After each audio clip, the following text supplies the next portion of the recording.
Have you ever wondered what sets successful people apart from the rest? What makes an average person more successful? Somebody with your skills, your talents, but they are more successful in your field. Let me tell you, it's all about personal branding. Personal branding is something that has led trust to shift from big brands and companies to individuals who have authority in the field. And according to a study by Nelson, only a third of buyers trust messages from companies, while 90% of customers trust recommendations from someone they know. And the same study proves that 92% of people trust recommendations from individuals even if they don't know them over companies. So in this video we are going to discuss how you can harness the power of personal branding, how I am doing it, how you can also start. So it's going to be a game changer. If you haven't already, subscribe and let's get started. So first thing first, what is a personal brand? So I define a personal brand as in creating a unique identity for yourself, whether it's in the online world or in the offline world. So it includes everything from the type of content you create, how people perceive you, and what kind of social presence you have. It's basically like showing your strengths in front of people so that people trust you and you become more memorable. And that's what brings more opportunities to you. In this oversaturated market, it's really tough to stay above the competition. The way you do it is by building a personal brand. So, how do we really do it?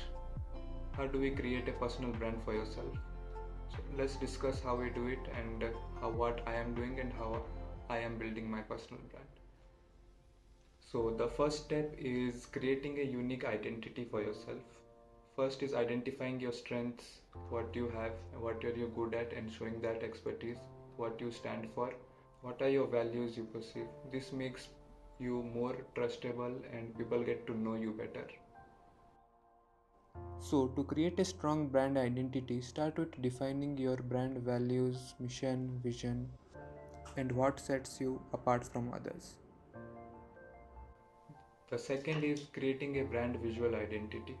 This means what kind of a profile you have in social media, what kind of colors you use, what kind of fonts you use, what kind of how do you visually show yourself in social media.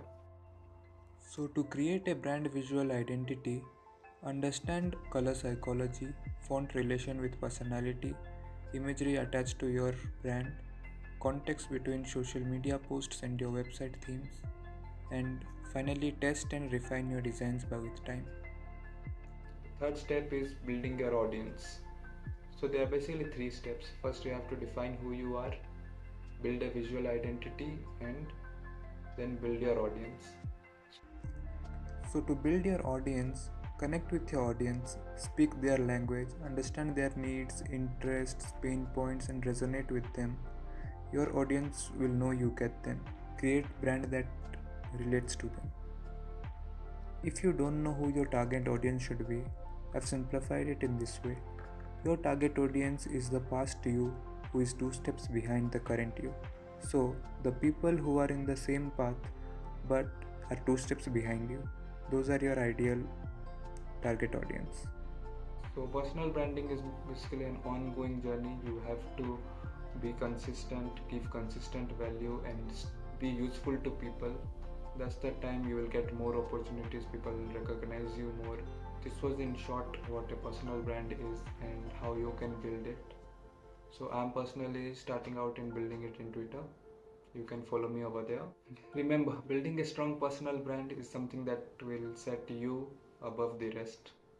So if you like this content, please subscribe and stay tuned for the next video.